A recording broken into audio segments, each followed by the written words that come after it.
Okay, so welcome to session 11 on public transit operations and perception. My name is Priyanka Paijankar. I'm a final year PhD student at UT Austin. I'm advised by Dr. Kara Kogelman, and I will be moderating this session today. We have 6 presentations scheduled. And I encourage everyone to ask questions either at the end or during the presentation, and you can put the questions in the chat, and we will try to cover as many as possible within the given time frame. So looks like we have our first presenter in the room. So we have Jason Liu from University of Michigan. He's a third-year PhD student at University of Michigan and advised by Professor Nida Masood in the Next Gen Mobility System Lab. His research focuses on user-centered and system-oriented design of multimodal transportation systems. He obtained his bachelor's in industrial engineering and minor in scientific and engineering computing from Georgia Tech. And today he will be talking about the incentive bundle program to enhance multimodal transportation. So let me check if Jason can share his screen. I'll share mine. Okay, so yeah, thank you, Priyanka, for the kind introduction. It is today I'm excited to a little sleepy. I'm in China right now, and it is very late at night, but I'm very excited to talk about this idea that me and my fantastic advisor, Professor Nida Masood, together we conceptualized, we modeled, and we investigated on a large scale basis. And this idea is the incentive bundle program, which is specifically designed to enhance the adoption of multimodal transportation systems. So in order to motivate the problem, I'll start by introducing one mode, transit mode, specifically. So transit, specifically the goal of transit systems is to enhance societal welfare and sustainability through collective mobility services for users. However, recently there has been transit decline and low utilization of transit systems in general due to various factors. However, the most prominent of which is the first last mile problem and the inability for transit systems to provide door-to-door transport. Now, the introduction of ride-hailing systems such as Uber or Lyft has actually shown to a transit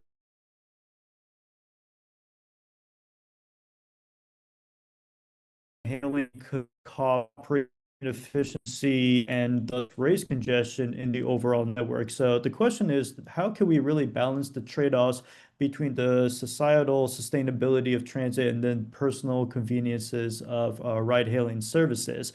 So this is where we bring in the idea of integrated multimodal transportation. And in this context, fixed transit systems could serve as the middle mile backbone to users' trips, and then the first and last miles, which are the first and last legs of a user trip, could be undertaken utilizing more flexible modes of transport. This could be ride-hailing, micromobility, even walking if you are close to a transit station at the origin or destination. And this would solve the first last mile problem with door-to-door transport and provide effective shared mobility. Now, despite this operational advancement, multimodal transportation still suffers from transfer and waiting times because perfect synchronization from an operational standpoint is nearly impossible in practice. So compared to like direct door-to-door transport trips with a single mode, it has longer travel times and thus continues to deter adoption. So this is where we bring in the context of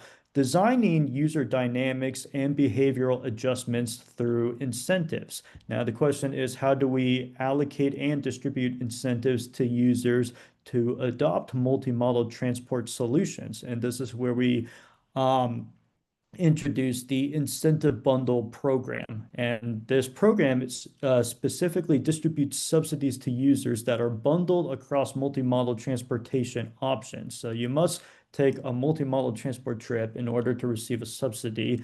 And the IBP is based on 3 key characteristics. The first one is that it is personalized to particular user attributes, which for this study we assume is known beforehand.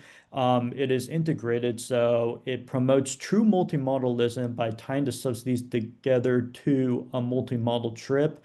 And also, it is sustainable in that the operator of the IBP um, should should enhance societal welfare through aspects like congestion mitigation, CO2 emissions, reduction of vehicle miles traveled, and such and such. So when we introduce a mobility system for this study, there are three entities. The first one is that there is a citywide operator. Now, this citywide operator operates the IBP and distributes subsidies to users and operates a transit system.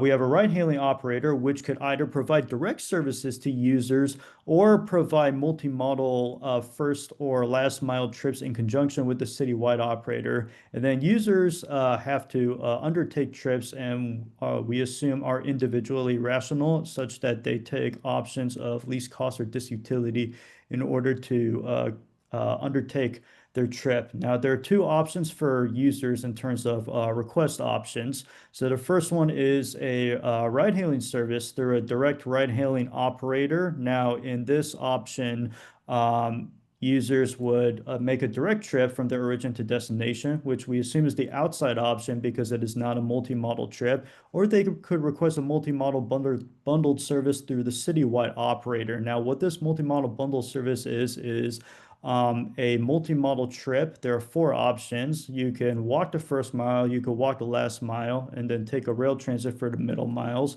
You can ride hail the first and last miles. You can walk the first, ride hail the last, or vice versa, ride hail the first and walk the last miles. Now, notice how all of these have rail transit middle miles, so the transit serves as the backbone to enhance multimodal transportation adoption. Now, for the mathematical modeling side, one thing we wanted to do specifically for this study was to model user disutility interdependence across users. So essentially, the decisions of other users would affect the costs of particular modal options for other users as well. And we do this through ride-hailing waiting service times. So we can map specific ride-hailing waiting times on a traffic analysis zone basis, where each zone is associated with a waiting time according to the demand of users who want to utilize ride hailing. So according to the decisions of users, higher demand could result in higher waiting times, and then less demand for ride hailing results in less waiting times, which we model through Little's law over here, or a representation of Little's law, where we have the demand divided by the service rate in order to get the waiting service time for ride hailing.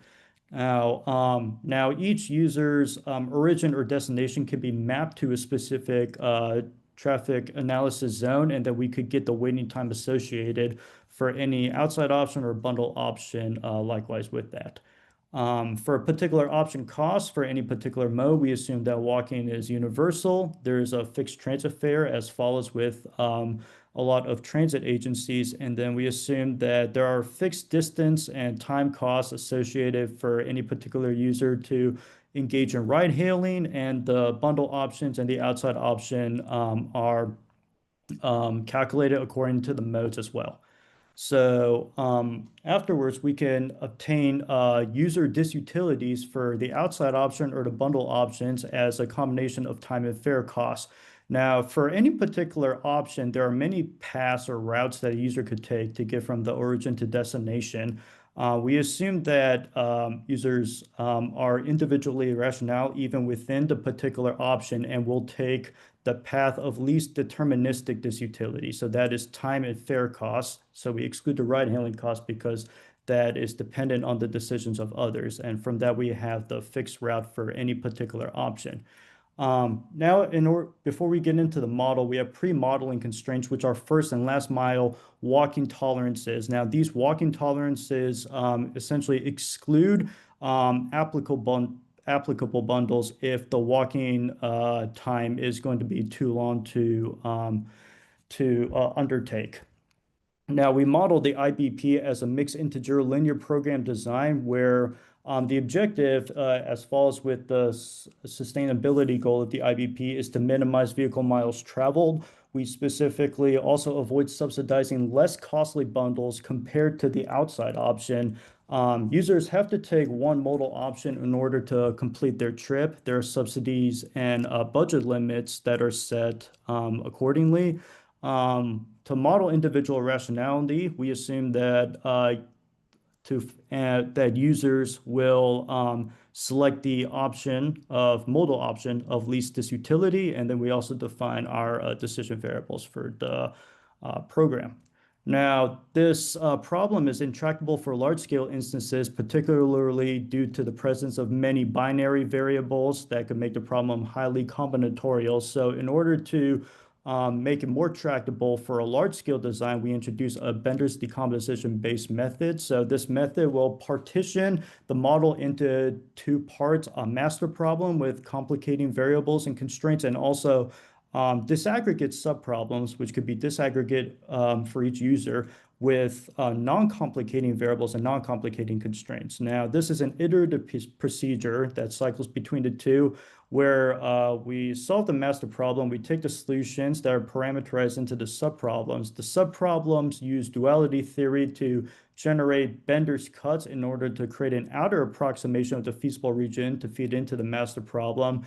These go back and forth until a termination condition is met, and then we return the solution.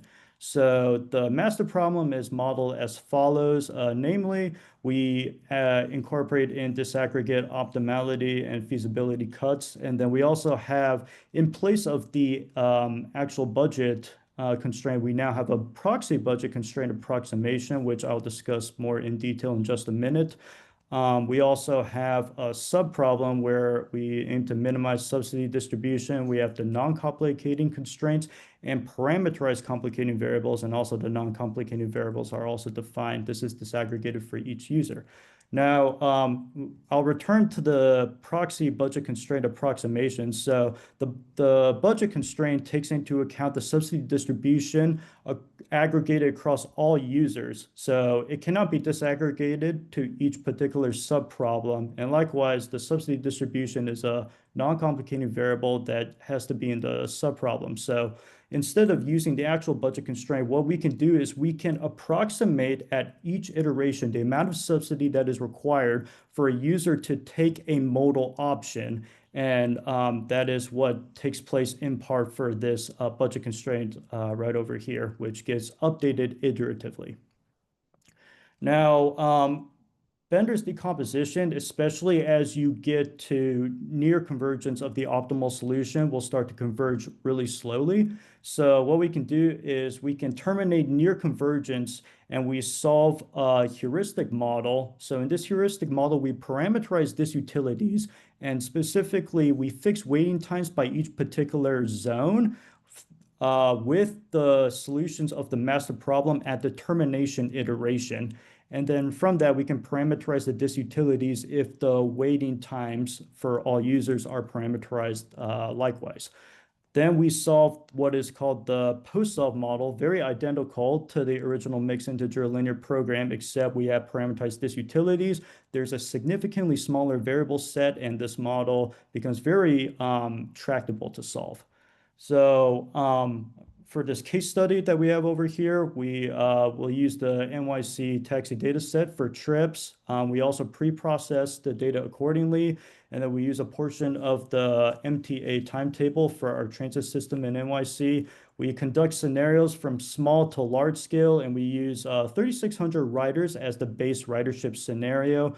For that particular scenario, the pie chart shows the general income distribution of all the trips, which are mapped to their TAZ origins, and the value of time is proportional to the median income TAZ. We set the parameters accordingly. All parameters are fixed across all scenarios that we experiment with the exception of the service rate, which we scale proportionally according to the number of riders as well. And for any of these, we sample riders and we run 10 experiments for each particular scenario.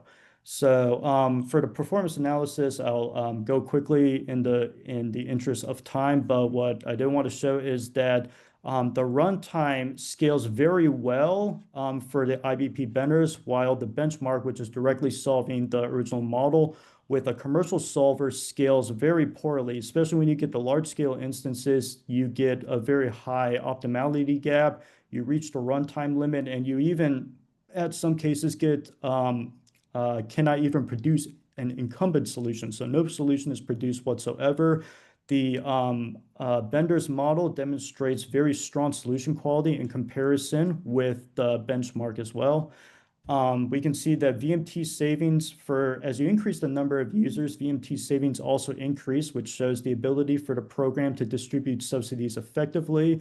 The VMT savings per subsidized user does level out though eventually, and then the VMT savings increase would be linear at that point. We can see very statistically significant modal shifts across income groups and across bundles as well, which shows the IBP's effectiveness in enhancing multimodal transportation adoption. When it comes to subsidy distribution, we see that subsidization rates across income groups are higher at lower income groups, actually comparatively to higher income groups. So this shows potential for social equity and also for spatial equity as well. We see that ride-hailing oriented bundles, which are designed to serve users that are further away from transit systems, are actually subsidized more. So we can see that we're bringing more and more users that are far away from the transit system to utilize multimodal transportation to complete their trips. We also see the subsidy per subsidized user across income groups and for each bundle. Now, users with higher income have higher values of time, so they would need to be subsidized more in order to encourage modal shifts. So that's what this shows. For each bundle, ride-hailing oriented bundles are also more expensive, so they will be generally subsidized more as well, as is the trend here.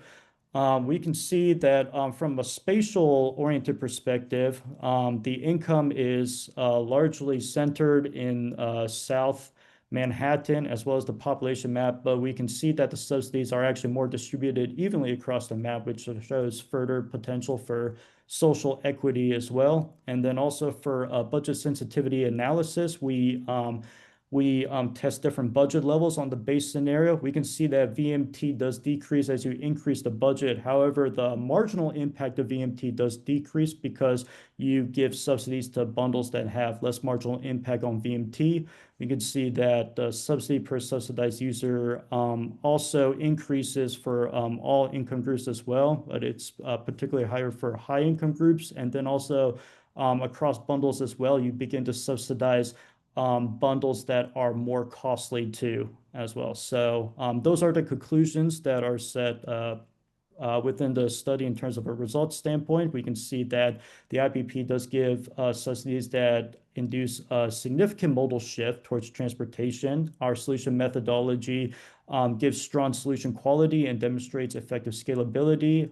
We see significant reductions in VMT from small to large scale riderships, even at a modest budget. We also showed signs for potential spatial and social equity, and the budget allocation specifically should be dictated according to policymakers, depending on how you want the marginal cost and impacts on VMT and how it affects users. So thank you for listening to the presentation. If you want to check out my lab website, please scan the QR code to the left, and my personal website is the QR code to the right. So yeah, thank you. Open to questions. Thank you, Jason. Very interesting presentation. Anyone question for Jason?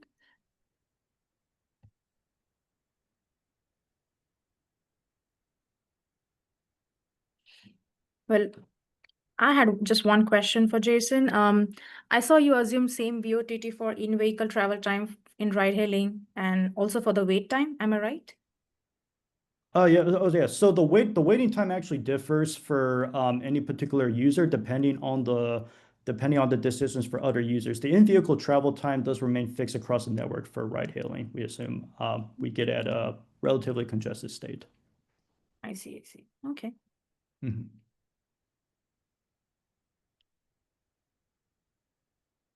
Okay, so if we don't have any question, we can move on to the next presentation. So the second presentation is from Jacob Wasserman. Let me see if he's in the room. Oh, okay. He's in the room. So Jacob, he works in public transit, the intersection of transportation and other social issues at UCLA Institute of Transportation Studies.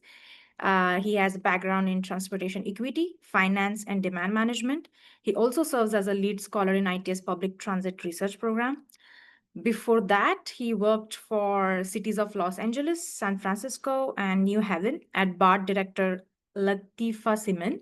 He has masters in urban and regional planning from UCLA, Luskin School of Public Affairs, bachelor's in history and political science from Yale.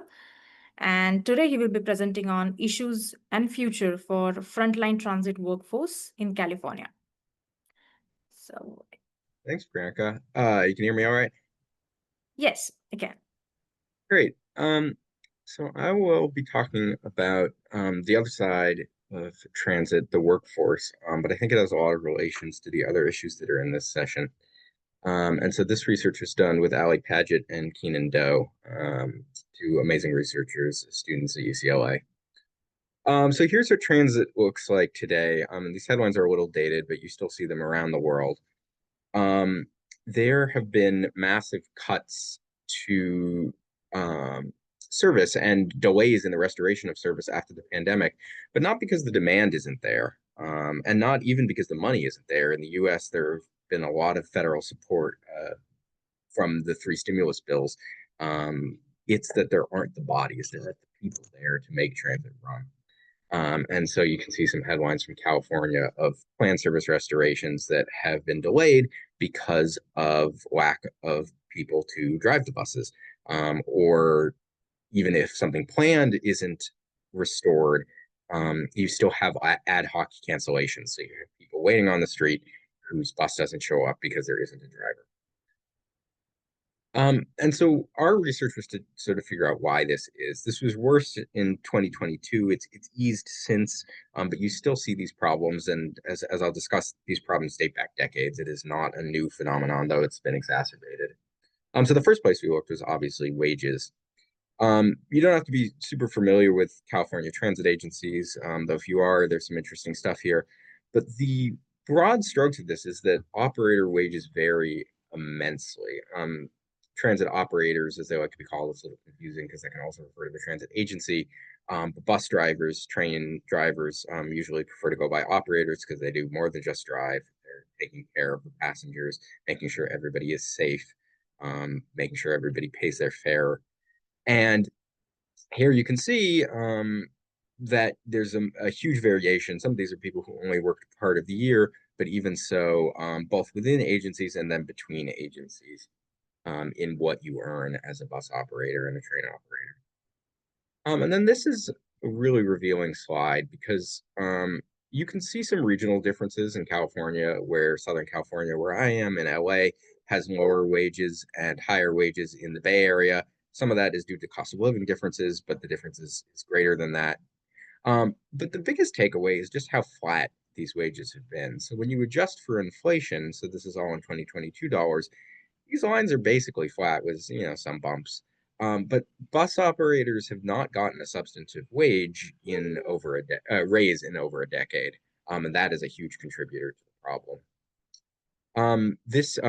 We've gotten new data since. This is from the California State Controller's Office, but just when we put out this report, you could see that wages fell during the pandemic, and that's not because there was a big wage cut in most cases on paper, but it's because inflation went up, wages stayed the same, and therefore didn't account for inflation. And also there was a churn of older operators more senior operators taking the opportunity to retire during a very difficult time, and younger operators coming in at lower wage levels to replace them. But again, this is a poor trend for the industry. But since then, we interviewed some transit union leaders and operators, and they've had recent gains in their contract negotiations. And this is in some ways unprecedented. So BART, which is the subway system in the San Francisco Bay Area, offered a 10% across the board wage in the middle of their contract. And these contracts are usually 3 to 5 years long. To do a off-cycle raise, especially one as high as 10%, is just unheard of. And BART didn't do it out of the goodness of their heart. They did it because A, their union was pressing them, but B, they just simply didn't have people to make the trains run. And they realized they needed to raise wages in order to get new people in the door. And because of that, unions gain significant negotiating leverage. We've seen this across different agencies. And so anecdotally, one thing we heard is people are going to trucking. And the story is that during the pandemic, bus operators needed to enforce mask mandates. Presence of crime and unhoused people went up, or at the least the share went up, as compared to a lot of riders who stayed home. The data, and so then people went to trucking where they could use their commercial driver's license but didn't have to interact with customers. And there was an interesting APTA survey that actually talked to or surveyed operators themselves, found that some have left for trucking, but maybe not as much as you'd expect. And our wage data backs that up, where trucking pays much less, 30 to 35 an hour for transit versus 20 to 25 for trucking.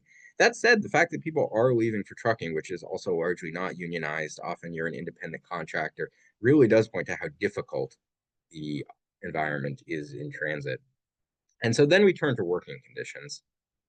So on the plus side, being a bus operator, train operator, you're in a unionized job with very good health and retirement benefits. And that's why a lot of people come into it and continue to do it. And it can kind of be a career more than just a job.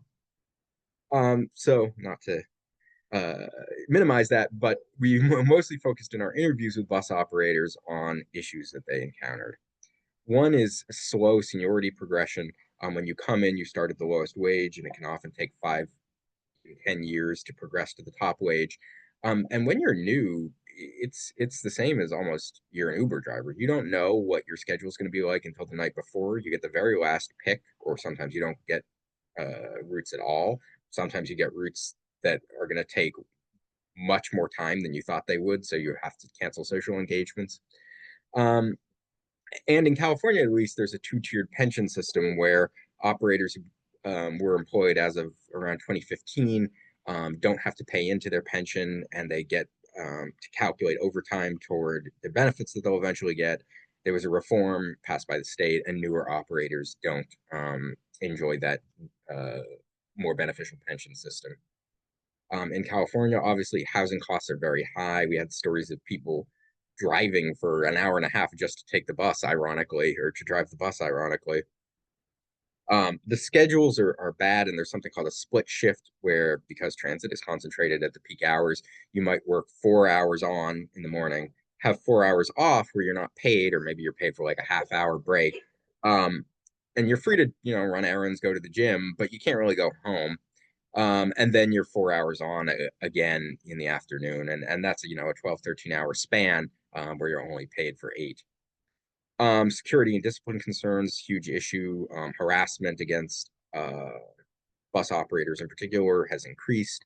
There was a mass shooting, sadly, in San Jose at the light rail yard from a disgruntled employee.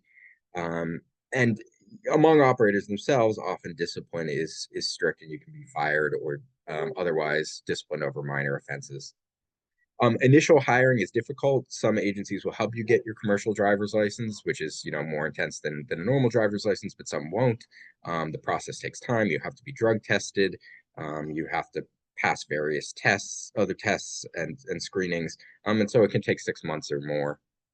And the workforce is aging. I don't have the numbers on hand, but the median age of a bus or train operator is 10 years more than the median age of the overall workforce. And then, of course, the pandemic made all of this worse.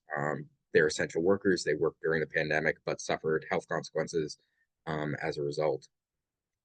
And, just to sum this up, these were all issues before, but the pandemic made vacancies and working conditions. And that has not completely abated since. So the top line is that pay raises are necessary, but not sufficient to attract and retain transit operators. Pay is generally lower than necessary, but recent pay increases and hardships have pointed to the importance of factors beyond pay itself. And here's from Jacksonville, Florida, they were offering $10,000 to $15,000 as signing bonuses. That is an amazing amount, and yet they still were reporting shortages.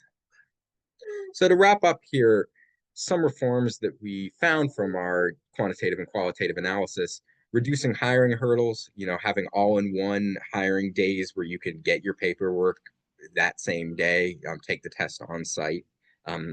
and hopefully get supported through the commercial driver's license process, maybe even drive like a microtransit van or a support vehicle in the meantime, if you don't have one yet. Expanding outreach. It's amazing how many operators don't conduct outreach in Spanish when that is a huge portion of ridership, especially in the Sun Belt. And so having operators who can speak Spanish is not only a benefit for the agency, but also just increases the pool of potential workers. Making scheduling fair. I mean, it's a unionized job. You're probably still going to have a seniority system, but maybe creating sort of more balanced buckets that you claim in seniority order instead of strictly going route by route, day by day, could help new operators.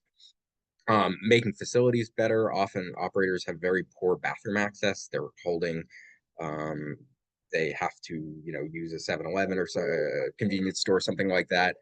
So creating bathrooms, break rooms, things like that. Taking away enforcement duties for operators. There's a whole nother conversation to be had about transit ambassadors and police and their role on transit. But the bottom line is that this often falls to a bus driver, and it makes their job more difficult and makes them social worker, police officer, and driver all in one. And easing that could help people stay on the job. And finally, creating career pathways. So maybe you get promoted into management or dispatcher, making it so that if you want to advance, laterally in the agency and do something other than driving, it's a possibility. And then reflecting on this, you need to expand the budgetary pie rather than fighting over just the size of the worker's slice. The dotted black line is spending on transit in California since 2015, adjusted for inflation. And then this is the wage graph. The scale's a little different, so it looks a little bumpier. But you can see that wages are not driving the increase pre-pandemic, and then there was a little decrease in fiscal year 21. Other things are, and that spending is good. It means we're building out our transit system, but it, in some sense, fighting public battles over the contracts is missing the forest for the trees of where the money comes from, and it's going in transit.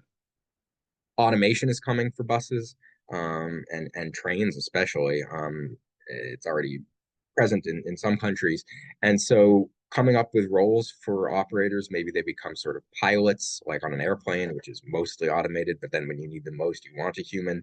Maybe they're kind of ambassadors on the bus to help people feel safe, and direct them. But whatever it is, getting ahead of it is important. And then finally, just this is not a zero-sum game. When you don't have enough people to drive the bus, then people who depend on transit lose out. So this is, not a trade-off of a dollar toward labor is a dollar not spent on service. In fact, a dollar spent on labor can often be a service that wouldn't otherwise be supplied. So you can find our report and reports on many other transportation topics on our website, its.ucla.edu. And I'm happy to take questions now or at the end.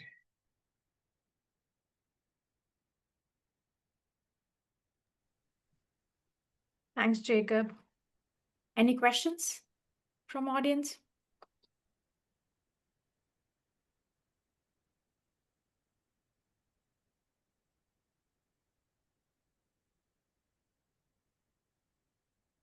You can also ask later in the chat. Okay, so let's move to the third presentation.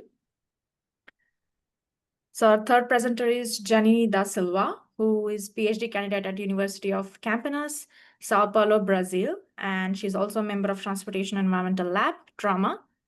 She's supervised by Professor Pedro Martinez.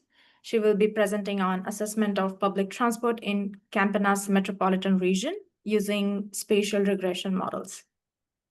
So the floor is yours, Janine. Well, my name is Janine, and I'll present my study and assessment of public transport in metropolitan region of Campinas using spatial regression models. And this work was developed under the supervision of Professor Pedro José Pérez Martinez in Campinas University in São Paulo State in Brazil.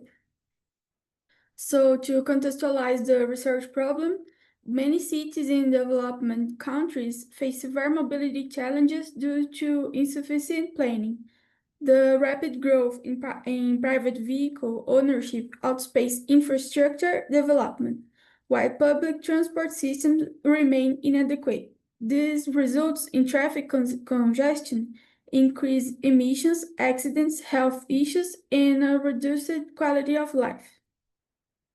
So the main objective of this study was to conduct a spatial analysis of sustainable mobility indicators in Metropolitan Region of Campinas, MRC.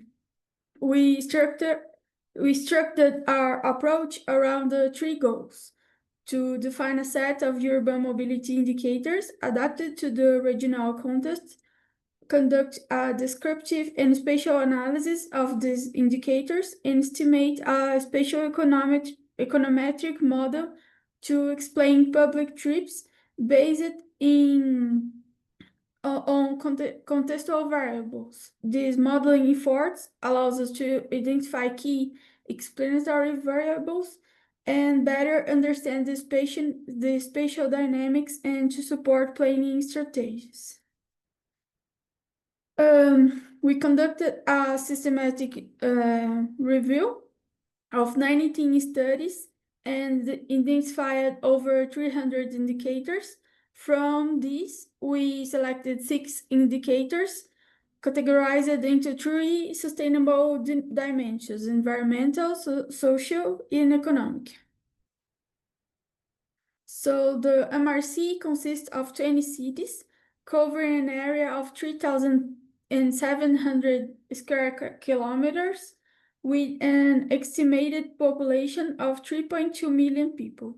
It is the second largest metropolitan region in São Paulo state and a major hub of research and technological development in Brazil. The region benefits from a robust highway network and a strategic location. Historically, it's served by over 50 rail lines, and the region is now connected by important highways and 3 international railway lines. It also hosts Viracopos International Airport, and there is a major logistic and cargo hub. The region urbanization process is recent and strongly shaped by its road infrastructure. The main highways and transport corridors function as a urban structure of the region, enabling the movement of both passenger and freight. The main highways structure the urban and industrial expansion, forming urban corridors and conurbations. Services are concentrated in the central expanded area and creating intermunicipal dependence and intense commuting. Yet the public transport options push the population towards private vehicles, leading to congestion and safety issues. As a consequence, the region experiences intense and unsafe traffic conditions aggravated by the high volume of freight transport in private vehicles. The origin destination service was conducted by São Paulo State Department of Metropolitan Transport, covering 19 cities of the MRC. The survey collected data on trips made on a typical weekday, totaling approximately 4.7 million daily trips. The region was divided into 185 traffic analysis zones for detailed spatial analysis. Among all the trips recorded, 43% were made by using individual motorized modes, 29% by public transport, and 28% by non-motorized modes, such as walking and cycling. The analysis based on the original destination survey considered 128 traffic zones with available data, drawn from a sample of 12,000 households. We integrated socioeconomic and mobility data, such as income, car ownership, fleet age, and trip modes, with geo-referenced maps and satellite imagery to enable a spatially detailed analysis of urban mobility patterns. This is the first result of the study, which refers to the definition of the set of the indicators used in the analysis. We selected 6 indicators, and our dependent variable in the model is the number of public trips, which serves as the main outcome we aim to explain through the selected indicators. The second output of the study consists of descriptive statistics calculated for each of the selected indicators. In general, we observed a wide range between minimum and maximum values, indicating a high variability in the social and economic patterns across the transport zone analyzed.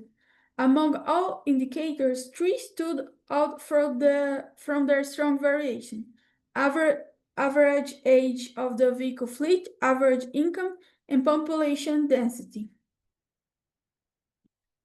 So the analysis of the car ownership and fleet age reveals that wealthier zones tend to have more vehicles in newer fleets, while older vehicles are concentrated in lower income western areas. These spatial patterns reflects socioeconomic disparities and has environmental implications, as older the cars emit more pollutants. Together, these indicators help explain lower public transport demand in areas with greater car availability and newer fleets. The analysis of average income and population density highlights the socio-spatial fragmentation with the MRC. Higher income zones are concentrated in central and eastern areas, while lower income population reside in periphery, revealing pronounced territorial inequalities. Population density is highest in Campinas expanded center and the neighboring municipalities with greater economic activity, whereas the rest of the region remains sparsely populated. These patterns directly affected mobility choices, as higher densities tend to support great public transport use, while low density peripheral areas rely more on individual motorized modes due to limited service coverage. The spatial distribution of public transit and individual motorized trips reveal clear socioeconomic and infrastructure patterns. Public transport use is higher in denser areas with older vehicle fleets, particularly along the western axis of the region. In contrast, peripheral zones with low density, high income, and high car ownership show lower reliance on public transport and high rates of individual trips. These wealthier areas also tend to have long travel distance and limited public service coverage, reinforcing the car dependency. Overall, the findings underscore the strong interplay between urban form, social context, and mobility behavior, pointing to priority areas for policy intervention. The Moran index values for the dependent variable were statistically significant. This means that we found positive spatial autocorrelation in the data. This means that we found positive spatial autocorrelation in the data. In other words, the number of trips made by collective modes in zones tends to be similar to the values in adjacent zones, confirming that there's spatial dependence in travel patterns across the region. Based on the spatial matrix tests, we choose the Rook matrix, whose Moran's index value was the most significant. The results confirmed the existence of positive spatial autocorrelation. This spatial dependence is crucial, as it suggests that public transportation decisions are not isolated. They are embedded in regional dynamics and influenced by neighboring territories. Based on cluster analysis, we identified that the red cluster represents the areas with the highest public transportation use, and the blue cluster represents areas with the lowest public transportation use. This analysis aids strategic planning. Given the spatial dependence, we test 3 regression models: ordinary least squares, spatial lag model, and spatial error model. And this SEM showed the best performance with a square error of 0.85 and the lowest AC. The results of spatial error model indicated that population density is the most influential factor associated with public transport use in the CMR, showing the positive and high significant effect. The number of cars and individual motorized trips were negatively correlated with public transport use, highlighting the substitution relationship between private and collective modes. In contrast, average income and fleet age, while theoretical relevant, were not statistically significant, suggesting that the car dependencies is widespread regardless of income levels. The lambda coefficient confirmed that the presence of spatial autocorrelation in the residual, supporting the use of a spatial model over traditional OLS approach. So these findings confirm that the spatial structure, spatially density, and car availability plays a central role in shaping mobility behaviors. The highest rates of public transport use were found in the expanded area of Campinas along axes 1 and 2, which include municipalities with more consolidated urban infrastructure. The cluster map reinforces 3 trends and suggests areas where the public policy's efforts should be concentrated, particularly in low density zones with poor public transport coverage. The lack of significance for income reflects a reality in Brazilian cities. Even low-income groups rely heavily on private vehicles due to unreliability and inefficiency of public transport system. To conclude, the study presents an effective methodological approach for regional mobility planning using spatial econometrics. It produced robust and relevant results aligned with the literature and applicable to other contexts. However, it faced limitations, especially the lack of updated and disaggregated area. Future research should focus on integrating new mobility datasets, including real-time information and finer spatial scales to improve diagnostic and planning capacities. Thank you for your attention, and I'm happy to take any questions.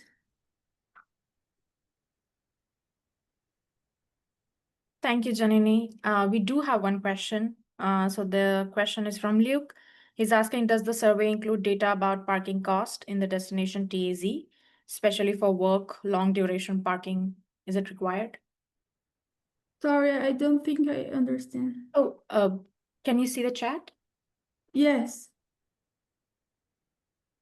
So No, there- we didn't include this kind of data. We had the origin and destination survey we used was from 2011, so there's no a lot of data informed there. Okay. Any other question from audience?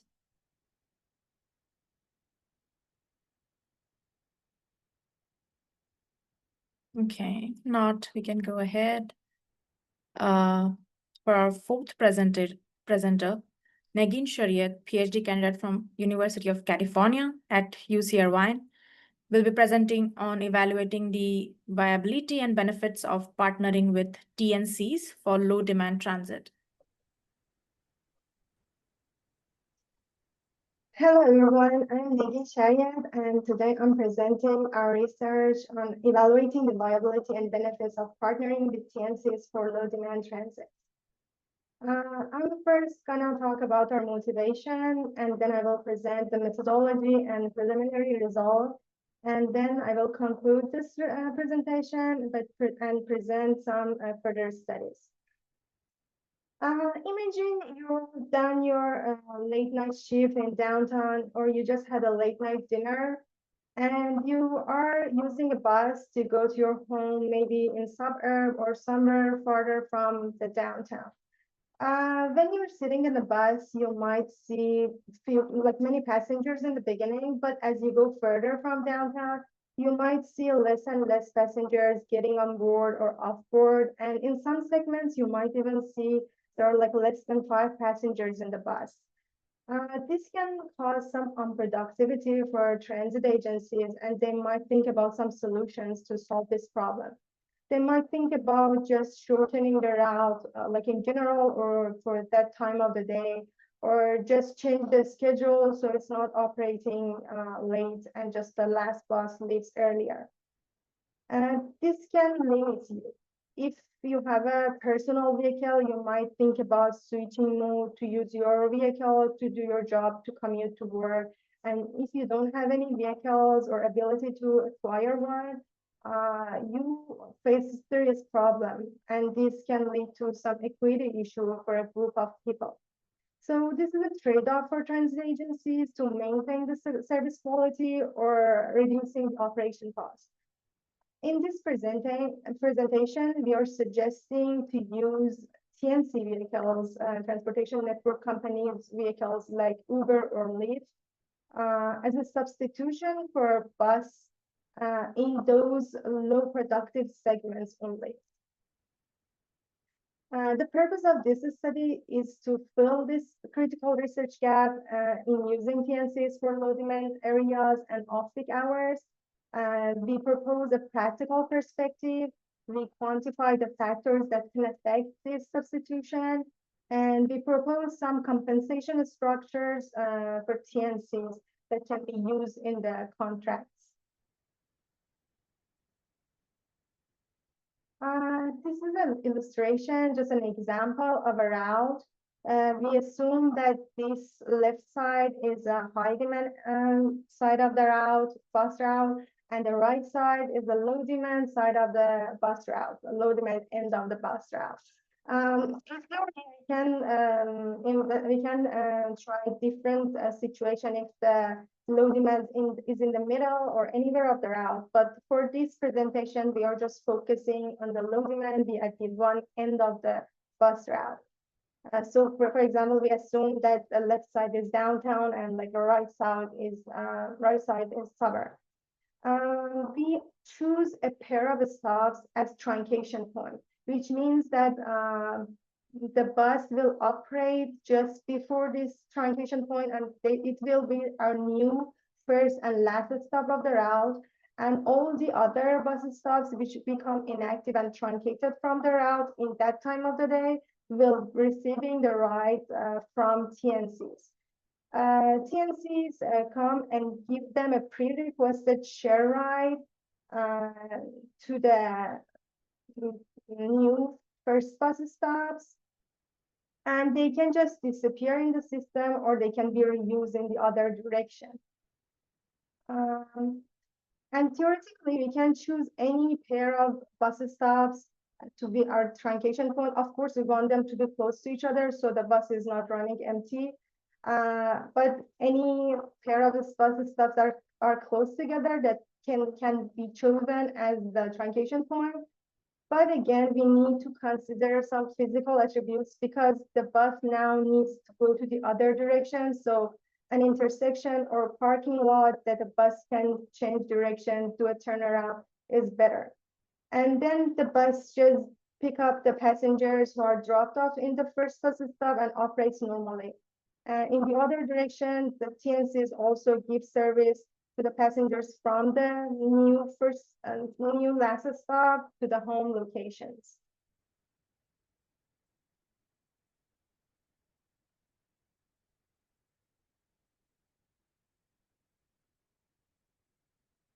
So the assumption is non-uniform demand. We are focusing on the low demand end.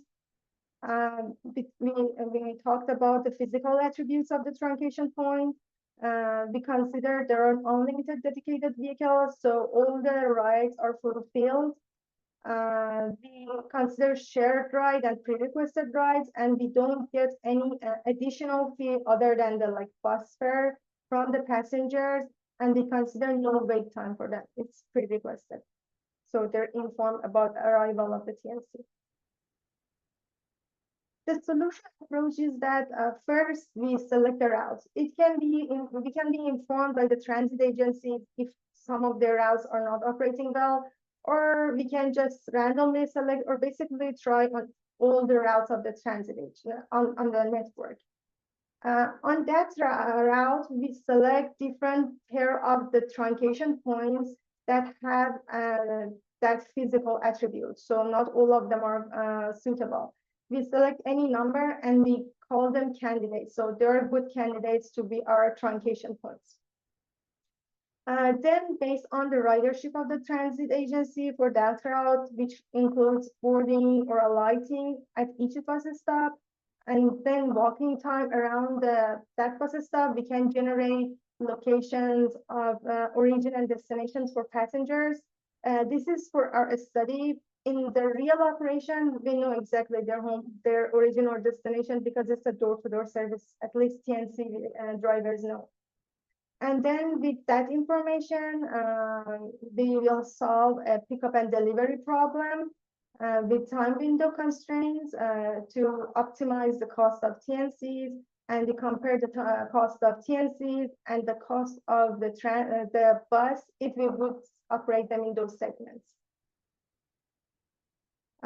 This is our optimization formula for minimizing the cost of TNC. It has different terms, but in reality, we can have any of them with any combination. We might have only one or three. It really depends on the contract type, which I will explain later. We have constraints of routing, time window, capacity, and binary and non-negativity constraints. This is our case study. It is Long Beach Transit. You see all the stops which belongs to different routes. I illustrated Route 93 stops in green.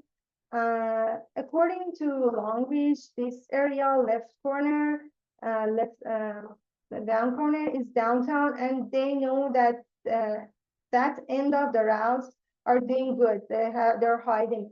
So for all the routes, the ends that are away from downtown is low demand and might be unproductive. Of course, for any other situation, any other networks, you can try both ends if you're not sure which end is doing good or not. We are focusing on 2 off-peak hours, early morning and late night, which early AM is bus trips that are starting before 7 AM, and late PM are bus stops that start after 7 PM. We know the average bus operating cost, and we have walking assumptions. For Route 93, for example, again, as an example, we suggest 5 different truncation pairs, truncation points, and we call them candidates. So, for example, candidate 3 means all the bus stops above that truncation point are going to be truncated and operated by TNC vehicles. As we go like a higher number in truncation, in the candidate number, we will truncate more and more bus stops. We will truncate more segments, and we will definitely have more passengers to give service by TNC vehicles. There are not many public information about how TNC compensate drivers or how they charge the passengers. So we are suggesting 7 different contract types. Three of them, A, D, and E, are from other studies, and we suggest the others.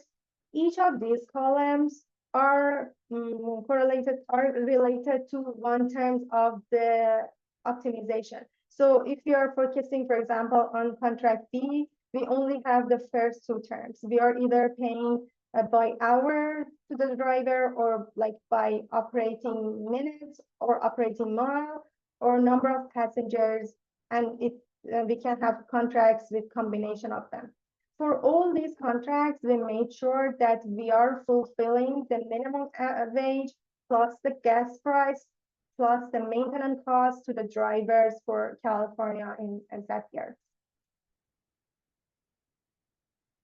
And here is the result for Route 93 early morning for different candidates. If we operate TNCs based on different contract types, and the red line is the potential fixed route bus saving. Like if we don't operate bus in those segments, how much we save.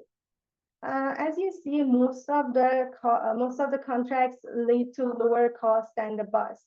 The only exceptions is contract A and B, which makes a little sense because these two contracts only had a fixed term, which means that the drivers are gonna get paid even though if they're just sitting in the system idle, and this can happen when we have low demand.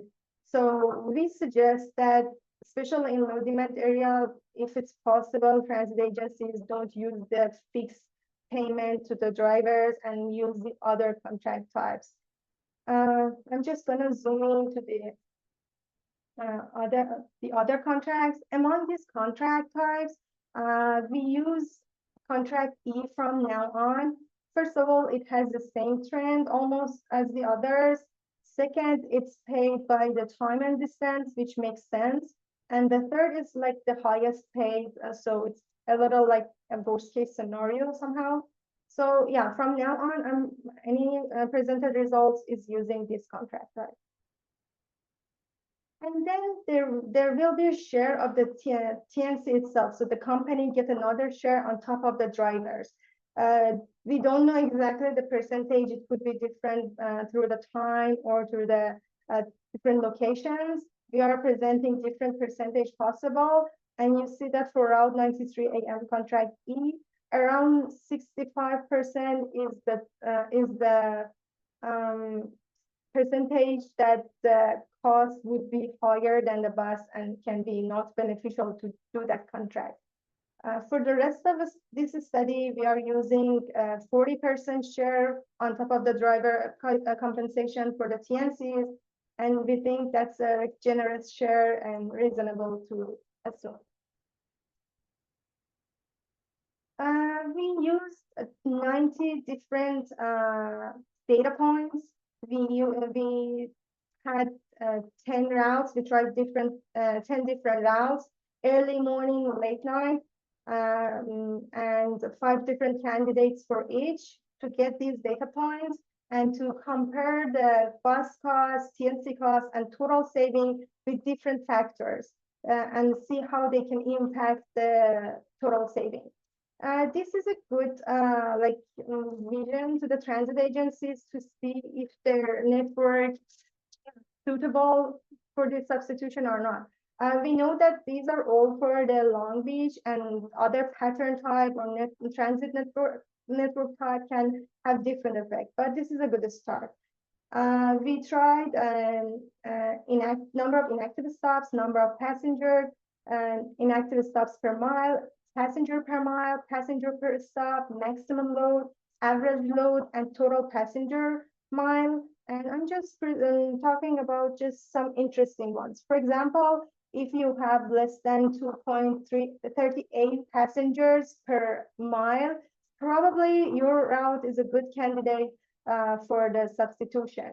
Or if you have like more than 30 passengers in the bus in the segments you are thinking about truncating, it's probably not going to be beneficial because you have enough people probably to just operate the bus. And here is the cost result, cost and saving result for Route 92 and 192 as an example. For example, for Route 92, for all the candidates, you see that the TNC cost is much lower than bus, and it leads to saving. On the other hand, for Route 192, you see that it might not actually lead to saving. It's probably because number of passengers. If you see we have many passengers, so the bus probably is the better option for those. But transit agencies might, if they want to just decide based on financial criteria, they can just use this optimization.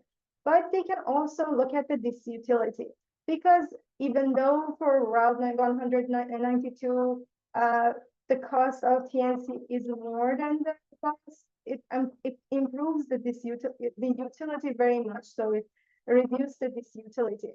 That's because of the reduce in the walking time of the passengers, which makes sense.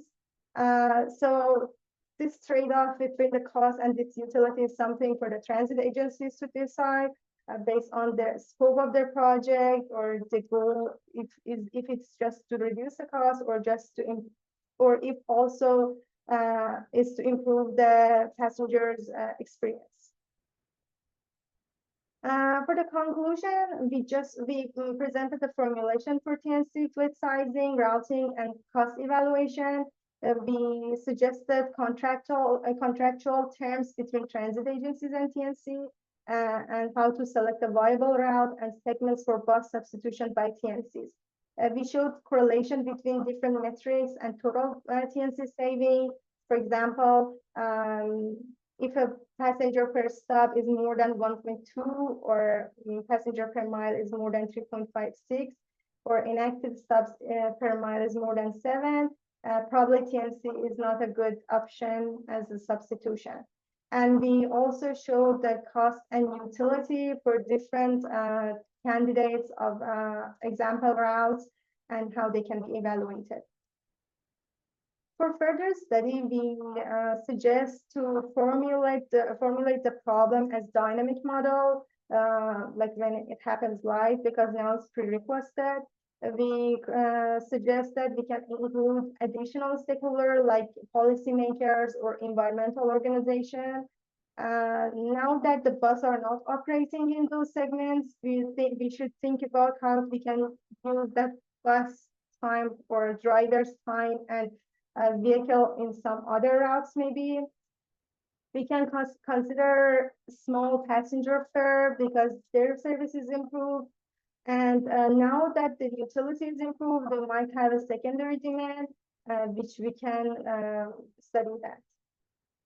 Thank you, everyone. This presentation was part of a research, which you can see the first version of it in this address.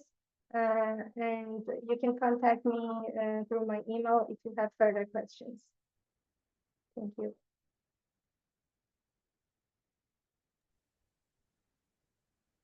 Thank you, Nagin. Great presentation.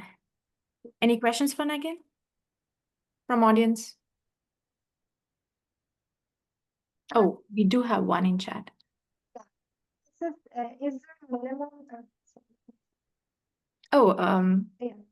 Is there minimum distance that a person can ride a TNC transit stop? We consider TNCs the passengers to be on a walking distance from the transit. So it's not locations. Maybe they can walk to be in that area, but it's like, again, it's dependent on the transit agencies, but it's on a walking distance to transit stops. I can unmute. Can I chat real quickly? Yeah, sure. Sorry. So anyone who was in walking distance from a stop that was truncated can use a TNC for transportation to the last stop on the line, the new last stop on the line. Yes, also if their destination is among those segments? Like maybe a person was only using transit for like from one stop to two stops away in that truncation segment. So if the origin and destinations are both on that segment, those segments, they can use from door to door, actually. Thank you. Thank you. Okay, good work, good research. Thank you.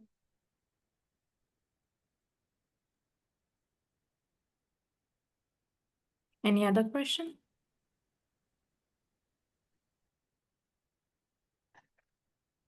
Okay. So let's move to the next presenter. So the fifth presentation is from Dr. Susie Pike, Director of UC Davis Transit Research Center, and also research faculty at the Institute of Transportation Studies. Her research includes travel behavior, transit agency in decision-making, sustainable transportation policies. One of her recent work was about adoption of partnerships with ride-hailing companies, open-loop payments, and transit agencies. In 2021, she has established UC Davis Transit Research Center to advance the provision of transit through grounded practice and policy-informing research. She also teaches and advises students in Department of Environmental Science and Transportation Technology. And today she'll be presenting on transit agency adoption of open-loop payments. Okay, good morning, everyone. Or I guess it's not morning for everyone. Can everyone hear me and see my slides okay? Yeah. Okay, fantastic.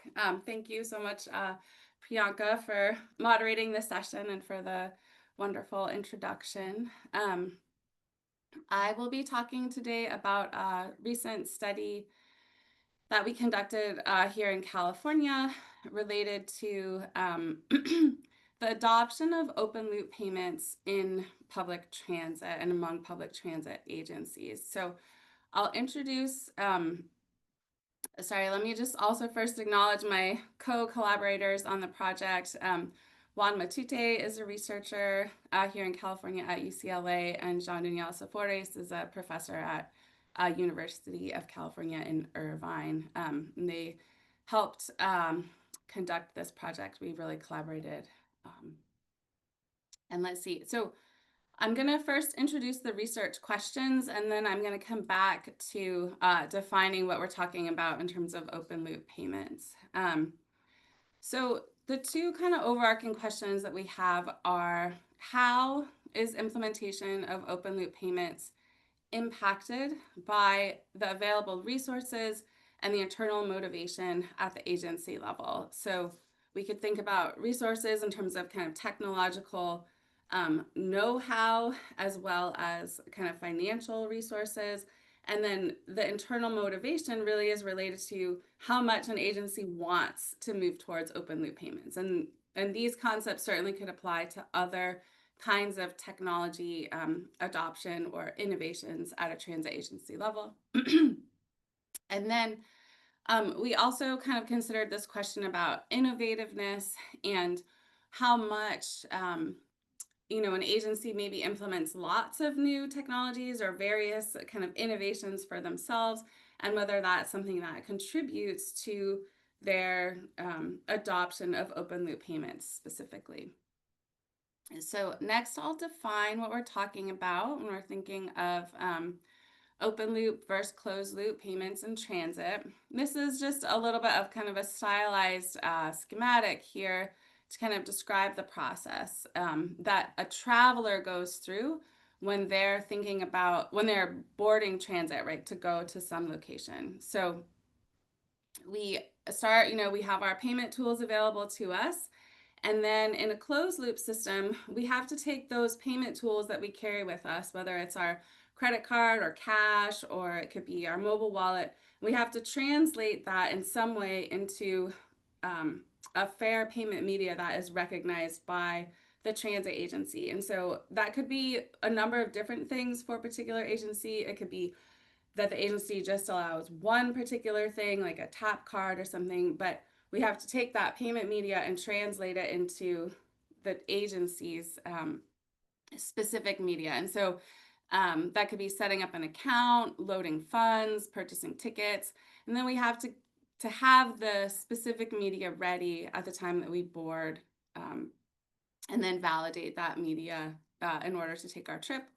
With open loop payments, that all is removed. And whether it's 2 steps or 3 steps, it surely varies across agencies. But when it's in an open loop system, it's really just the 1 step. It's just the boarding and paying, and it's all at once. And the validation occurs kind of in the back end through payment systems that identify and validate the means of payment being used. So when we think about the open loop versus closed loop payment systems, they're certainly not all identical, but the open loop payment does allow for that kind of use of means of payment that we already have. And so to me, that's one of the benefits, and there are certainly also challenges that come along with open loop payments. So being able to use something that you already have removes these extra steps for the travelers. It allows for an automated discount verification and potentially fare capping, which is this kind of, rather than purchasing a monthly pass, say at the outset of the month, once you've accrued payments that total that monthly pass value, say it's $100.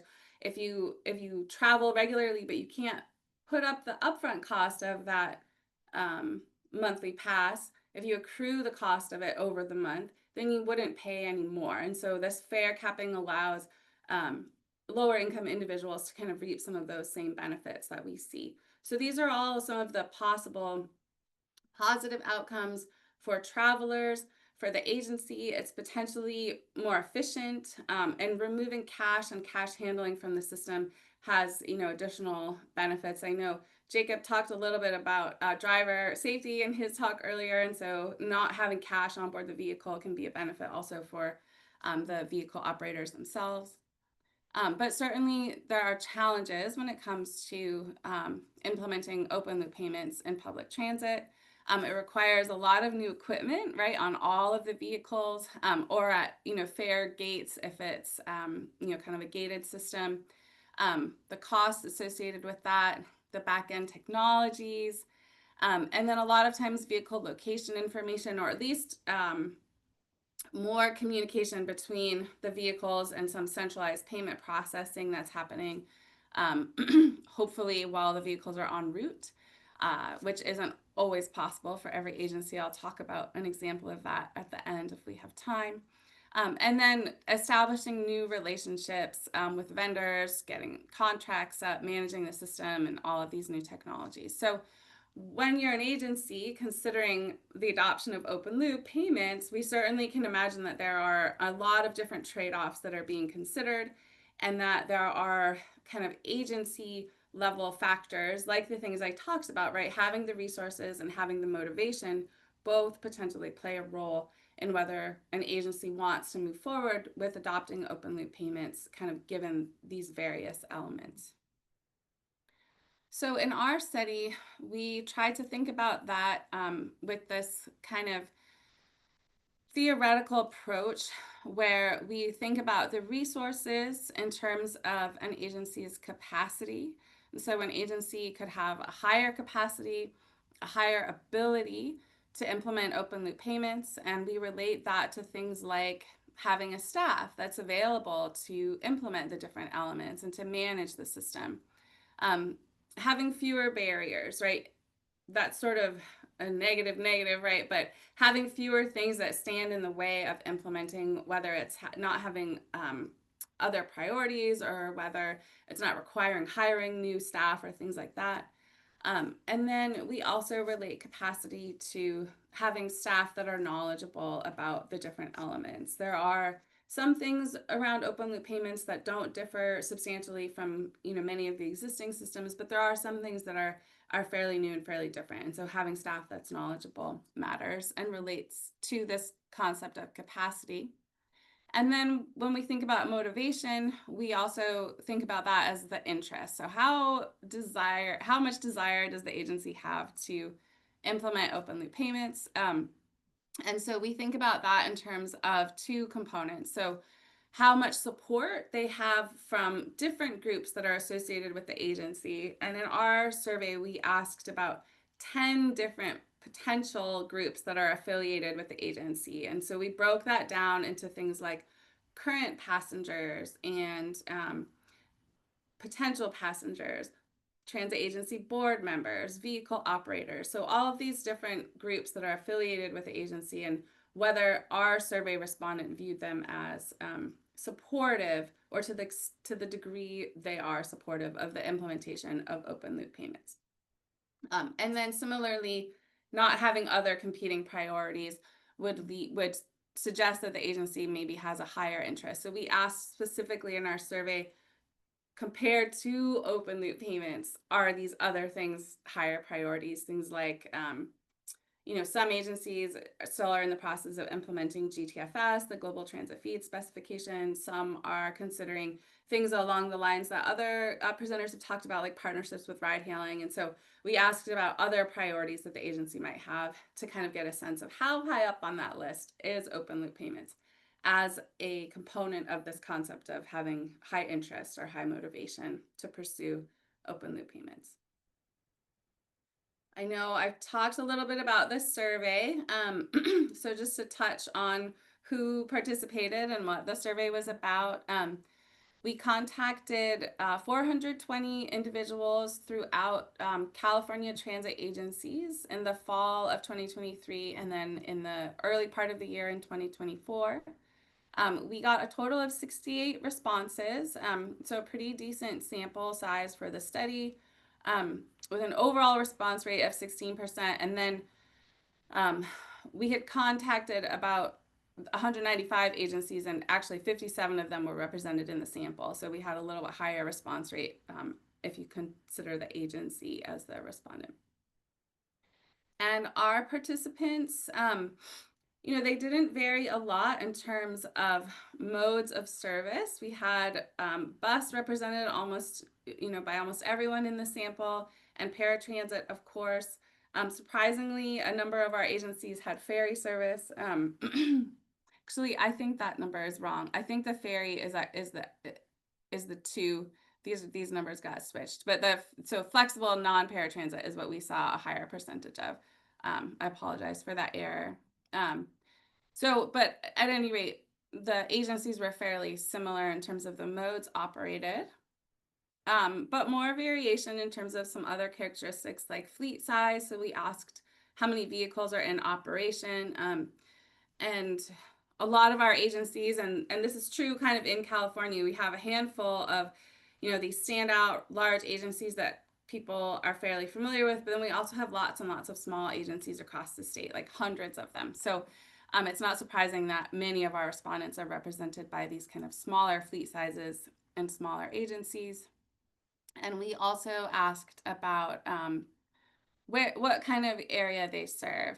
And these area types were not mutually exclusive. So we allowed them to answer multiple service area types, because some agencies do serve suburban and urban areas, or rural areas and suburban areas. And so we allowed them to select all of them. And there's some variation here, a good spread across the different types of service areas in our sample. I think I saw a couple of chats come through. So if someone has a kind of clarifying question, feel free to jump in, but otherwise I'll keep going.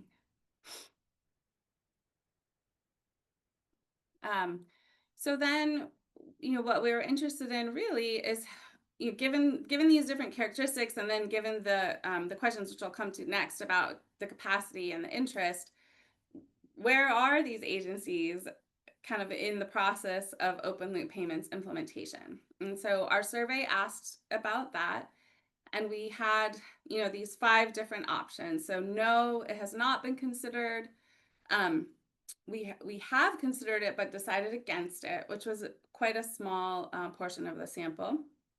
And then we have no, we haven't done it yet, but we're thinking about it.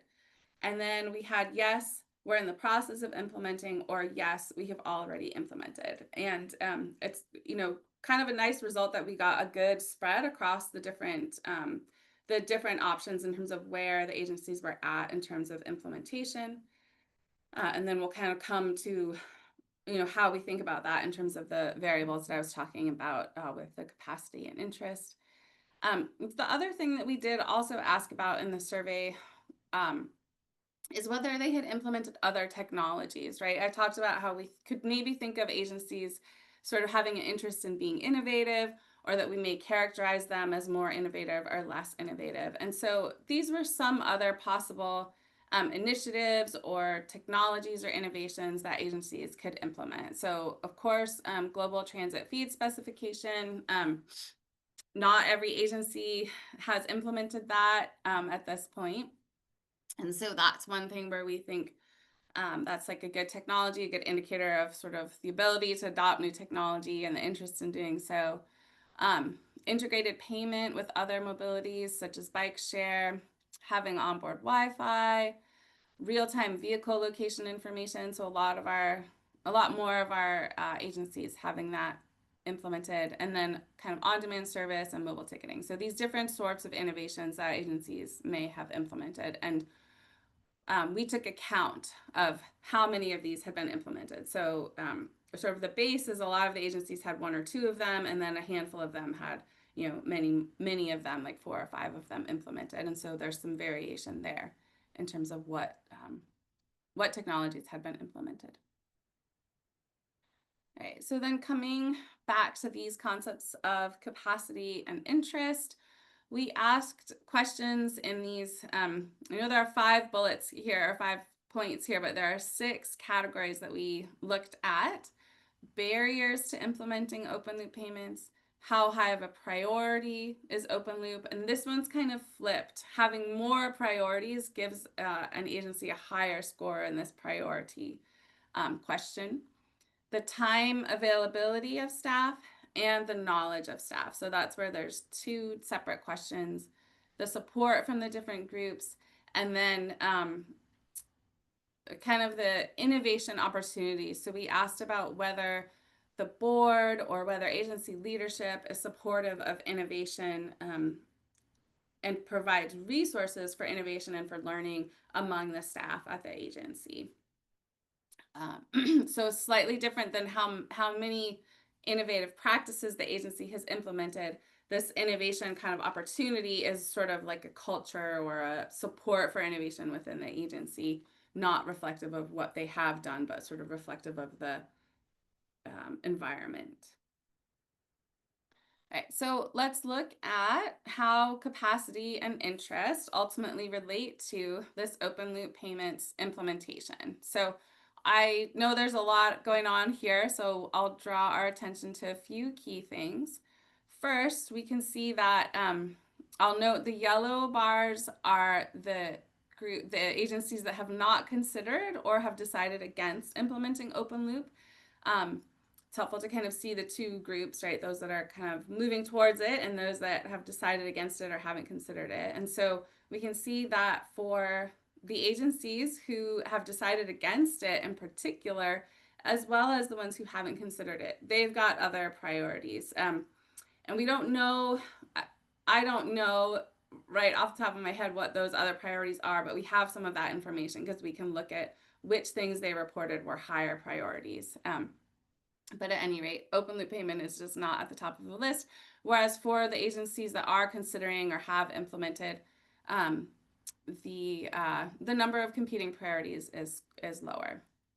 I'll note here also that the number of survey questions or statements in the survey for each of these elements, they were not all the same. So the values, for example, for support, which I'll talk about next here, those values were higher. I think there were 10 different groups that we asked about, everything from members of the board to community groups to current passengers.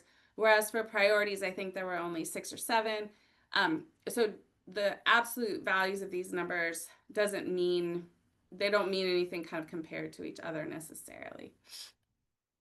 And so, just coming back to thinking about what's shown here, For those agencies that are currently considering or currently implementing or have implemented, we see much higher values in this support variable than we do for the agencies that are not pursuing open loop payments.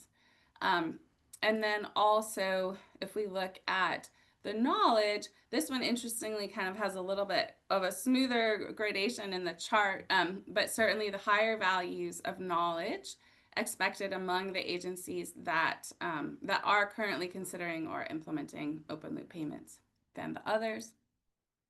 And then these results are also kind of found in a model. I did a multinomial logistic regression model here, looking at the kind of how far they are through, so where they land in terms of whether they've implemented open loop payments and how that relates to various factors. And, it's kind of a small sample. So with, 4 different outcome choices, so we can't include very many variables. And I did try all of the different capacity and interest variables that I talked about. But the 2 that really seem to be the most important and kind of produce the best results here in terms of things like the rho squared and the log likelihood were the number of programs implemented and staff knowledge. And both of these contribute positively to being at any of these stages of implementation, with knowledge being the highest kind of factor for already having implemented open loop, which makes lots of sense, right? Even if you need to have knowledge when you're considering and implementing, you learn more in the process. And so, of course, we have higher knowledge there.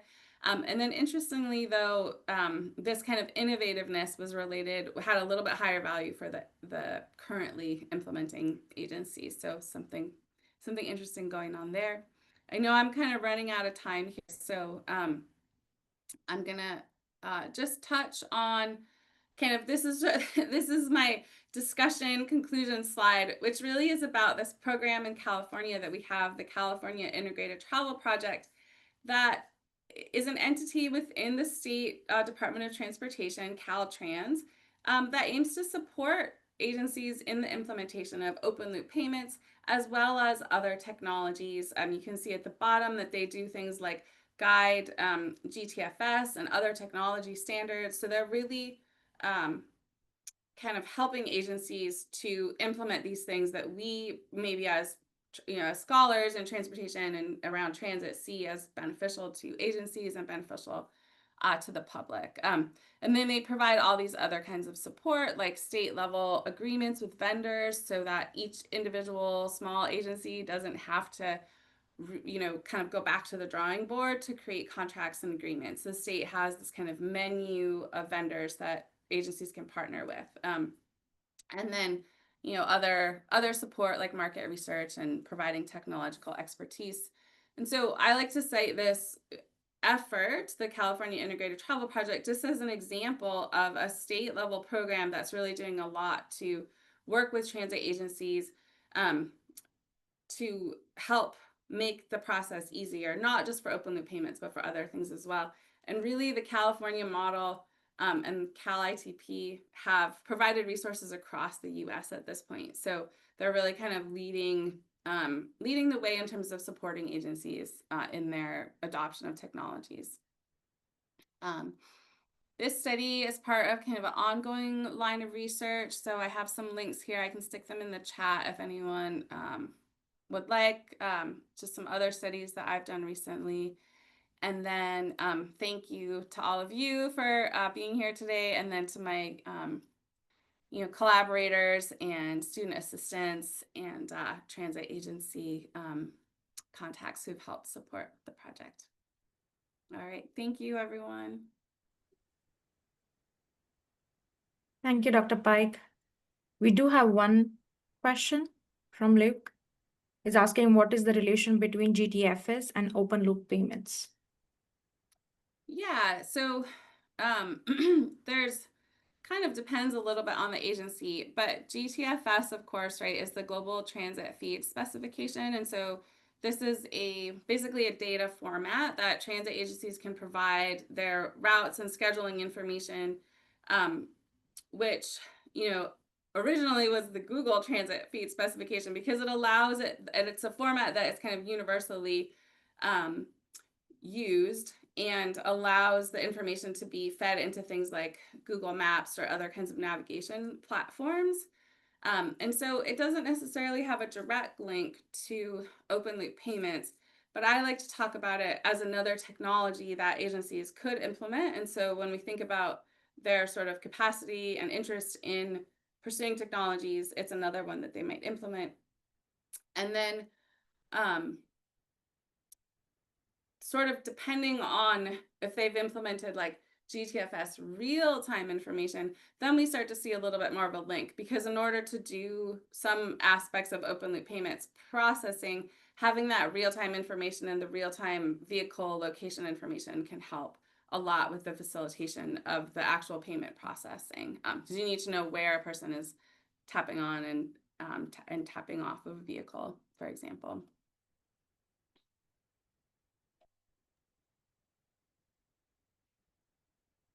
Okay, great. Oh, we have one more question.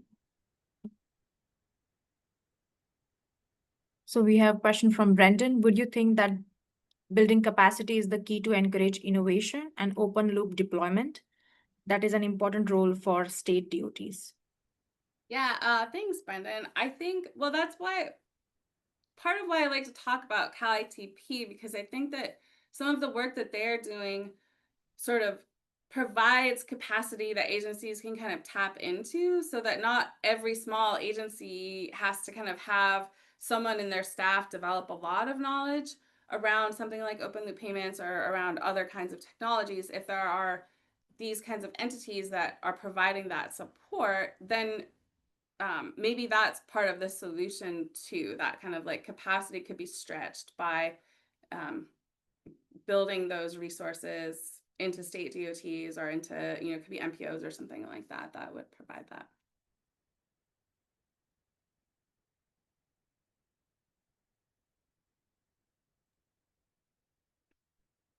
Any other question? All right. Hey, Thank you so Susie. much. Oh, hey, real quick.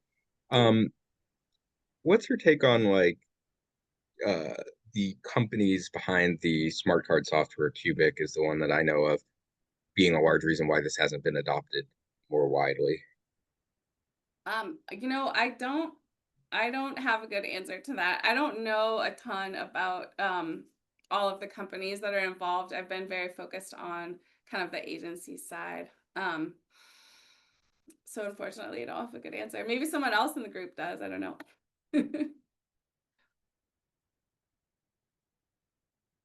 But I will just only say, actually, in response to that question, Jacob, that the companies that have kind of partnered with Cal ITP to make their contracts sort of streamlined for agencies, I think that that's a step in the right direction. It might not be perfect, but I do think that those kinds of activities are good to see, that companies are willing to do that, to kind of provide the same terms to multiple agencies in the state. All right, well, I want to make sure we leave time for the next presenter. So thanks, everyone. And yes, Brendan, I'll share the links in the chat. Yeah, thank you. Thanks. So let's move on to our last presentation, which is on review of residential preferences, satisfaction levels, and relocation of teleworking era by Anisa Ratnasari. She is a PhD student at Luxembourg Institute of Socioeconomic Research, working in Development and Mobility Department. Her broader interest includes sustainable mobility, travel behavior, and traffic safety.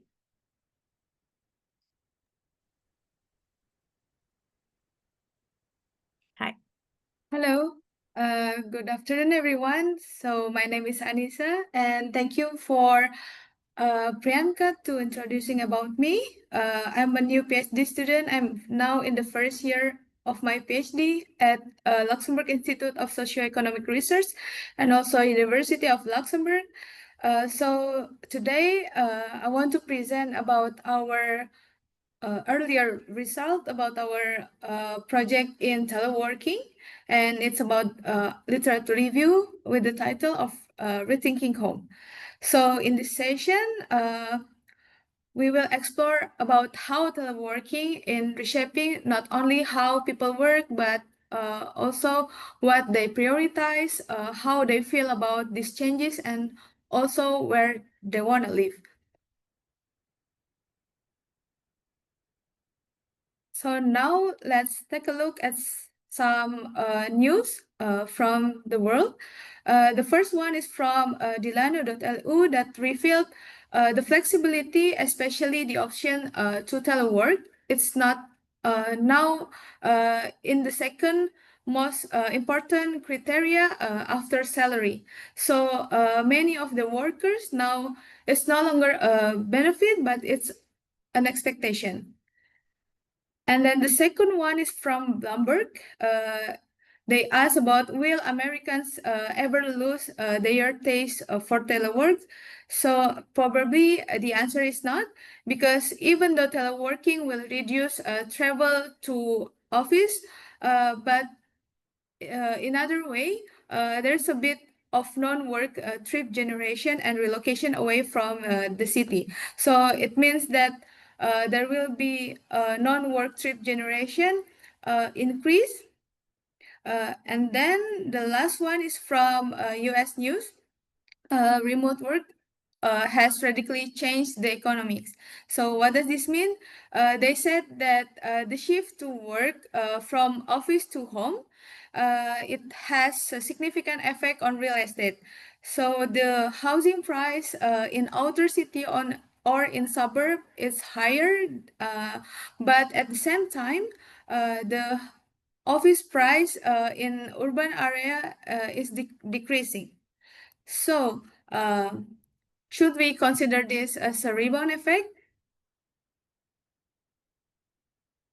Here is the outline of the presentation today, starting from the purpose of this literature review, conceptual framework, methodology, result, discussion, and the last one is about the future research recommendation. So after we saw the news from the world, so the purpose of this literature review is to understand about the influence of teleworking on residential preferences, satisfaction level, and also relocation decision. And then here is the conceptual framework of this literature review, starting with the teleworking. So teleworking is not just as a work arrangement, but as a catalyst for change.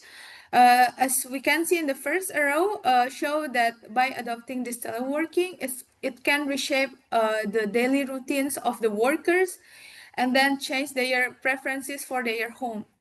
Like for example, with teleworkers, now they need a home that have a dedicated office so they can work from home. And then going to the arrow 2, it's explore how telework affect residential satisfaction. If a home is no longer suit their teleworking need, if it's too small or they don't have dedicated home office, no internet access, it can reduce their satisfaction level.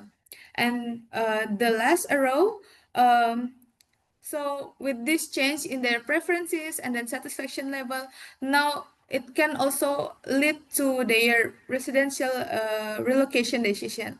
But of course, not everyone can just move because it can depend on their financial, their life situation, and also household interaction. There's also a feedback loop because of relocation. It can reinforce someone's ability or decision to continue telework by connecting this dot. We can better understand how telework now is shaping our cities and the daily life of the workers. So here is the methodology. So we use Prisma methodology combining with snowball search.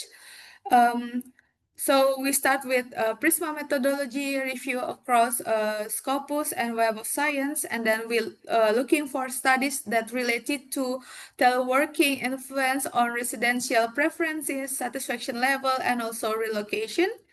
And then we screen the title, abstract, and then the full text. So by from 260 articles, and then we narrow it down to 31 relevant articles.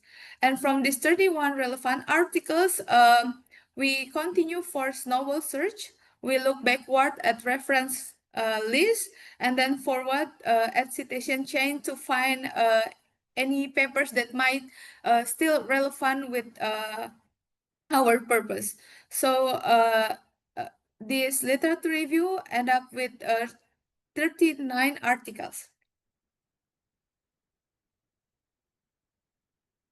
So now let's take a closer look at how residential preferences have shifted because of this teleworking arrangement.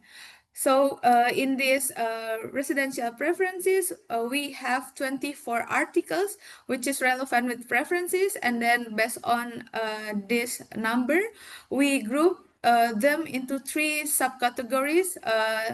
The first one is housing characteristic, built environment, and then location preferences. The first one is housing characteristic. So now remote work, because of the many workers now apply teleworking, and now it also shift their preferences for their home. So now they need larger home with dedicated workspace, and it's not luxury anymore, but it's a need for them. So more than 25% of the teleworkers say that they don't have enough space at their home, so they don't work comfortably at home. And when the space is limited, sometimes we wonder who gets the home office. So in our review reveals that there is also a gender disparity in how workspace at home allocated, often reflecting like broader household roles, because men are more likely to secure designated workspace, whereas over half of female they work in non-dedicated workspace. And also we see a clear shift in housing preferences from apartment to single family homes. When people search for home, there are some features and in their list, like natural light, thermal comfort, noise insulation, and high-speed internet. And so teleworking gives people more option. They can have more choice, and they can decide which one they prefer, like, or they need more space, or they can choose their preferred location. And going to the built environment, people might think that with reduced commuting, the need for transport network would also shrink. But the literature review that we did, not like that, because the reduce of commuting does not mean reduced need for access. So the proximity to public transport still remain highly valued. Work shift into home, and something interesting happen, like neighborhood quality rise in importance. We see a growing preference for place that offer walkability. It's not just for exercise, but for convenience, safety, and for their daily life. And then access to essential space like groceries, shop, healthcare, and within reach, like close to their home. And also outdoor and community space, it become more important for them because they stay more in their home and their neighborhood area.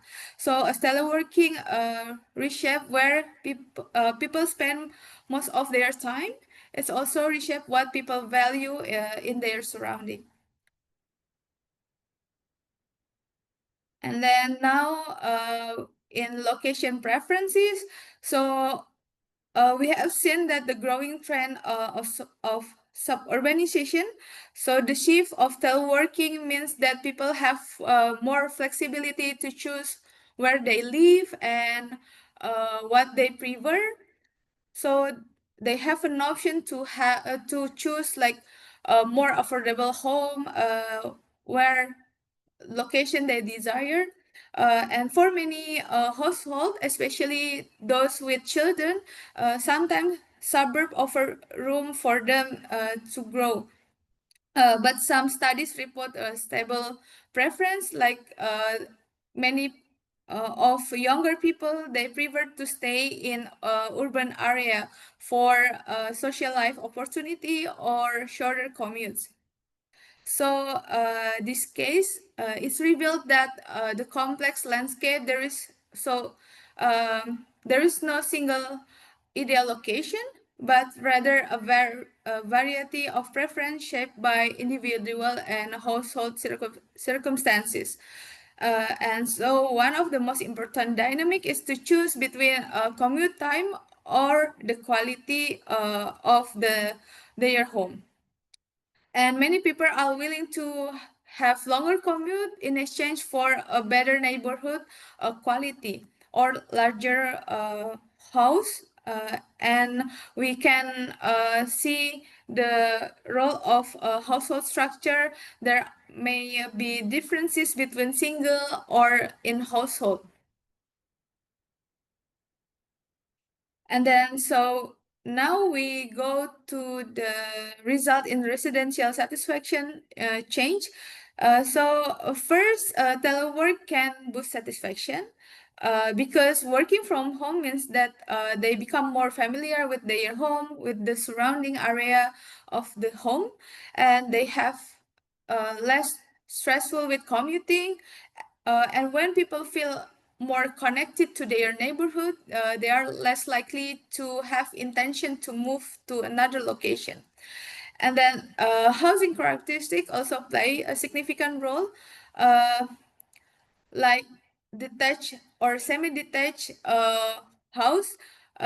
It can increase their satisfaction, especially if they have a dedicated workspace in their home, like ventilation, light, noise level is also matter for them to influence the satisfaction level. And the neighborhood environment, like green space, walkability, low traffic, and higher safety, it can increase their satisfaction level.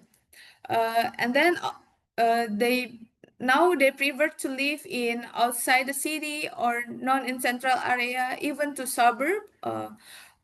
And then in social economics, it depends on their income and their household characteristics. Like we can see in age category, like older respondent, they have higher satisfaction level with their residents, and also people who have higher income level, they have higher satisfaction level compared to workers who have lower income. And home ownership also say that they have higher satisfaction level because of they have more autonomy with their home and etc. And last one about the relocation of the residents or their intention to move in the context of teleworking. First, telework, it can enable relocation, but it does not automatically cause relocation. But instead, we can see a clear suburbanization trend because teleworking allow people to moving out from the city for more affordable housing, more space, and overall better quality of life. So the interesting is that the intention to move is rising between the teleworkers, especially the longer people telework, they have more intention to move in the future. So in the mobilities, it can also have an impact, like it can increase car ownership among people who are decide to move from the city to suburb area. In this Okay, so some people still prefer living in urban center for their amenities and social life, even though even though teleworking allow them to less commute to the office, but it's not guarantee that everyone will decide to move from their current place. So finally, there are several factors that influence relocation decision, like family composition and then household needs. It's different between single and people with children, and then income level and housing preferences, and of course the employer clarity of remote work is the most important one. So the key takeaway from this literature review, as we see from my previous slides, that teleworking reshape where and how people live. It's also influencing the space needs of the teleworkers, the neighborhood criteria, and urban or suburban preferences. And then teleworking can enhance residential satisfaction if their home and neighborhood conditions support their needs to telework at home. But it's like too little space or more too noisy, it can frustrate them. But good workspace, it can boost their satisfaction level. And then spending more time in neighborhood area means that teleworkers engage more with their communities. So it makes the green space and amenities more important for teleworkers. And then teleworking facilitate greater flexibility and mobility and housing autonomy, but it doesn't mean that everyone move out from the city.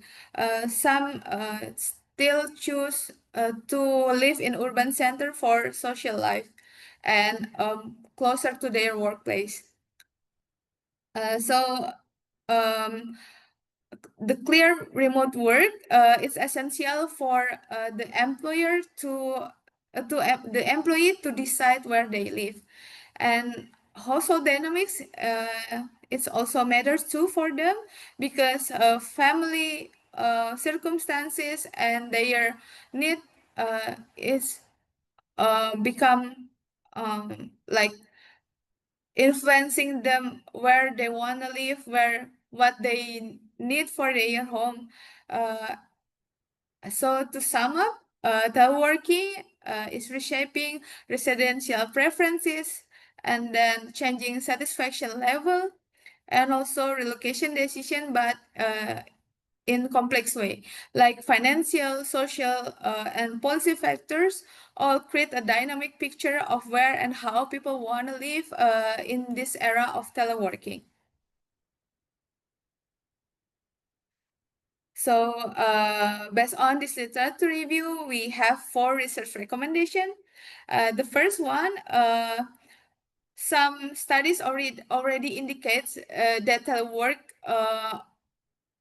teleworkers often relocate further from their offices to find more desirable and affordable homes, but they might also build a strong attachment to their current home. So this can be an interesting study for the future. And then the second one is geographical context. So the possibility of cross-border teleworking and how it affects decision to telework outside the country of employment, like what is happening in Luxembourg and the cross-border countries, because there are many workers who are working in Luxembourg, but they live in the surrounding countries like in France, in Germany, and in Belgium. The third one is housing interaction. So dual earner households face more complex decision as they must balance teleworking arrangement and the commuting needs of the multiple household members. And the last one is it's also interesting to know about the actual relocation pattern. So we need the long-term studies about the effect of teleworking on relocation trends, how it's involved the longitudinal studies by tracking relocation decision of teleworkers, and explore the relationship between the residential distances from the city center and investigated the impact of housing market either in urban area or in suburban area. Thank you for your attention, and that's all my presentation today. If you have any question or if you are interested to discuss more about the impact of teleworking within our project, so you can reach out through my email. Thank you. Thank you, Anissa. We do have 2 questions in the chat, but unfortunately, we won't be able to discuss it now because we have Okay. next question. But you can stay here, reply to these questions later. We also have saved this in the chat so that you Okay. can revisit again. But thank you, everyone, for this wonderful presentation. And now we'll start with the next session.